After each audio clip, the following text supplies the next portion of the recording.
Day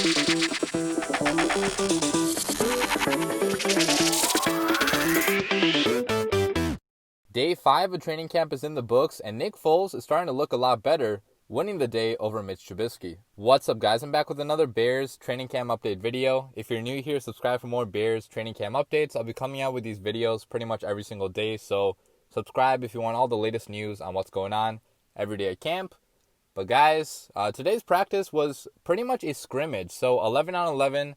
No tackling, obviously, because we're not at that point yet, but it was the first game-like situation that we've put these players in at training camp, which is extremely important because we don't have any preseason games at all this year. The entire preseason got canceled. We were supposed to have our second preseason game of the year yesterday, but that didn't happen because of COVID. So it's going to be really tough this year to get our players, get everybody's players really in game shape, get them conditioned well, get them ready for, real football, because week one, it's going to hit some players like a freight train if they're not ready for game action. I feel like in football more than any other sport, practice is so extremely different than real live game action, because in football, you're actually trying to knock the hell out of your opponents. You're trying to impose your will on them, and you're not doing that in practice fully because you don't want to kill them. You don't want to kill your teammates. You only want to do that against your opponents. So to not see any game action before the season actually starts, especially for a team like the Bears who had so many kinks to work out on this offense, that's really going to hurt. So any scrimmages we can get in, it's not going to be the same, but it is going to at least help a little bit, somewhat help us get back to the intensity of real life football. So, Matt Nagy, he also brought in a bunch of referees today, so it was pretty much as close to a real life game as you can possibly get in practice. They called a bunch of plays going back and forth, offense versus defense. Now today, Trubisky and Foles alternated every other drive, so Trubisky played one drive, Foles played the next, and they pretty much just switched off throughout the entire scrimmage against the first-team defense. But overall, seems like all the media members there agreed that Nick Foles had the better day accuracy-wise than Mitch Trubisky. So if you're keeping score at home, that moves the score now 3-2 in Trubisky's favor. I'm going to read the excerpt now from Adam Hogue's article, which I have to mention, guys, if you're not following Adam Hogue on Twitter or listening to his podcast, definitely start doing that right now because he gives a lot of good information, a lot of good observations on this Bears QB battle. He's the main guy I see doing these QB battle articles. So shout out to him, man. He's a really great guy. A lot of good information from him. But in today's article, he said that despite throwing the first official interception of training camp, Foles looked much better Saturday. And he didn't get much help from his receivers either. 3 well-thrown balls downfield were dropped, including one by Javon Wims in the end zone late in practice. Nagy also singled out a nice throw to Ted Ginn Jr. that was completed near the right sideline as an example of great anticipation. On the other hand, Foles got away with the dropped interception in the end zone by safety Marquis Christian and wasn't as lucky when he chucked one downfield in the vicinity of Eddie Jackson, who hauled it in for the pick. I've got to go back and watch the tape, but I think there was a little bit of pressure on that throw where he pulled back a little bit, yanked the cord where he threw it, and the ball kind of floated in the air. I'm talking about the interception to Eddie Jackson, obviously. And in fairness, it says that it was third down, and the interception essentially served as a punt, but it did go down as the first interception of the week. So despite this interception to Eddie Jackson and the dropped interception, which, guys, I wish Eddie Jackson got the interception in the playoffs, okay? Flashback to January 6th, 2019.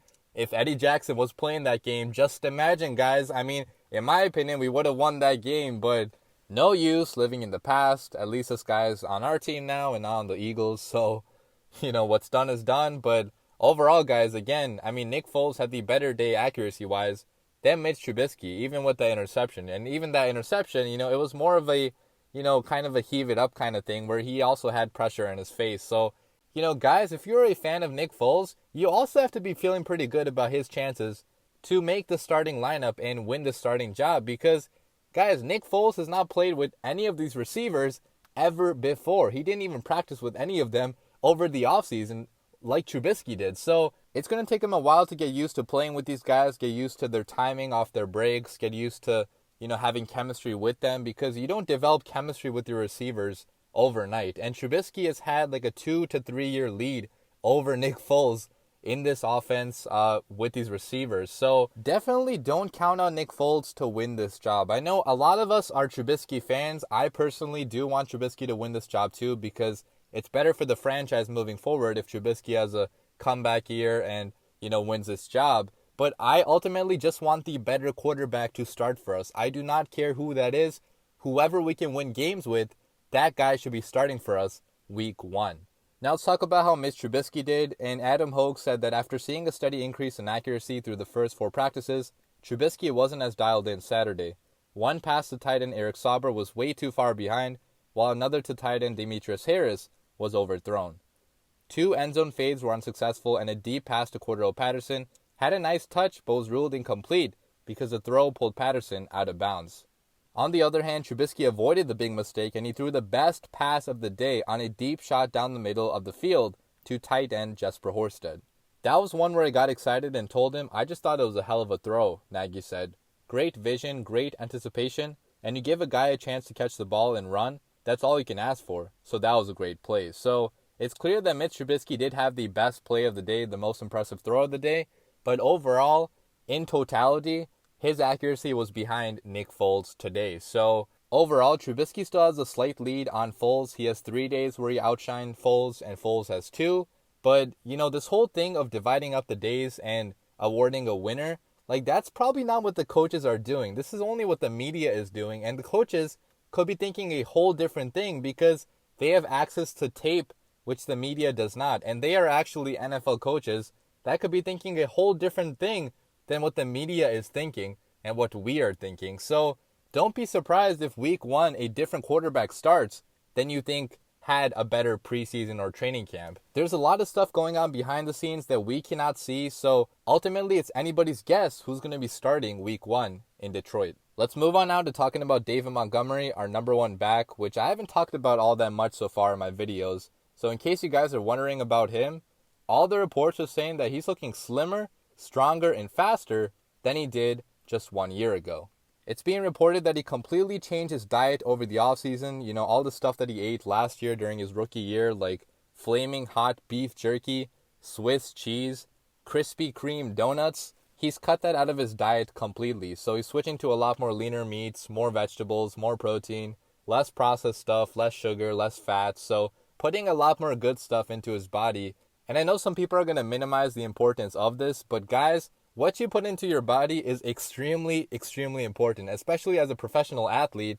Cutting out on all this junk food, it makes a massive difference, guys. It helps you feel better, it helps you in your workouts, it helps with endurance, it helps with a lot of different things. So Montgomery, man, he's already lost, it says 6 pounds, so he's going to be a little bit lighter than last year. That's not a massive difference, so he's not going to be skinny per se, but we also don't want him too skinny because you need to be beefed up enough as a running back in the NFL to have success with all these defensive linemen just clamping down on you. So, overall, Montgomery's having a really good training camp. This diet change and a full NFL offseason, I think it's really going to help him hopefully have a breakout year next year. And, I also have to mention that our offensive line is going to be key to this. So our offensive line has to be much better in run blocking if David Montgomery wants to have any chance of having, over 1,000 yards this year. But if they can be at least average, I have no doubt in my mind David Montgomery is going to go off this year. Let's move on now to talking about Ladarius Mack, the brother of Khalil Mack, who a lot of people have high hopes for, given his last name, but also the fact that, look, this kid didn't start playing football until way later in life, and he has so much untapped potential that a lot of people are excited over him. Well, today, Khalil Mack spoke to the media about his little brother and kind of, told them what he saw in him. And he said that Ladarius is jumping out on film. Very explosive, very explosive. You can tell he's very talented. But he also said that it's going to come down to special teams if he can actually make the team.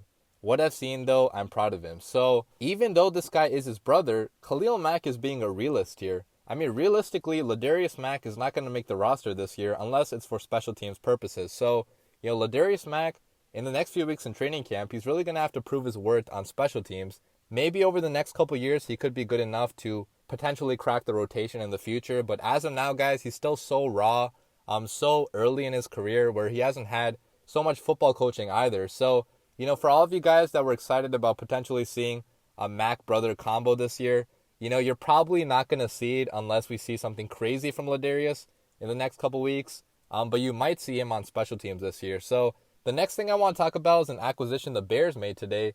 It is a kicker, okay? We signed Cairo Santos, who hasn't been a good kicker in this league for some time now. He hasn't played 16 games in over 4 years. Last year with the Titans, he only went 4 for 9 on his field goal attempts. So he's not really that good of a kicker anymore. He was dominant back in his day with the Chiefs, back in his prime, but that was, a long time ago now. So this is purely a move for more competition in training camp. Like, I don't see this guy winning the starting job at all unless he had some type of crazy training camp where he just nailed every single kick. But even then, guys, it will be tough to give a guy like this the starting job when you have a young kicker in Eddie Pinheiro who, although he struggled at some points last season, for the most part, he was relatively solid in his rookie year. Okay, at the beginning of the season, he was really good, nailing a game winner against the Broncos. And the last stretch of the season, he was absolutely dominant as well, nailing 11 consecutive field goals to end the year. And he also finished with the third highest field goal percentage in Chicago Bears history for rookies. So, this guy still has a ton of potential. He's still super young. He's only played in the league for 1 year. So I would definitely give the job to Eddie Pinheiro unless something crazy happened, unless Eddie Pinheiro just completely fell off and this guy dominated. But I really don't see that happening. So Eddie Pinheiro should still be the starter for week 1. And finally, my last story of the day.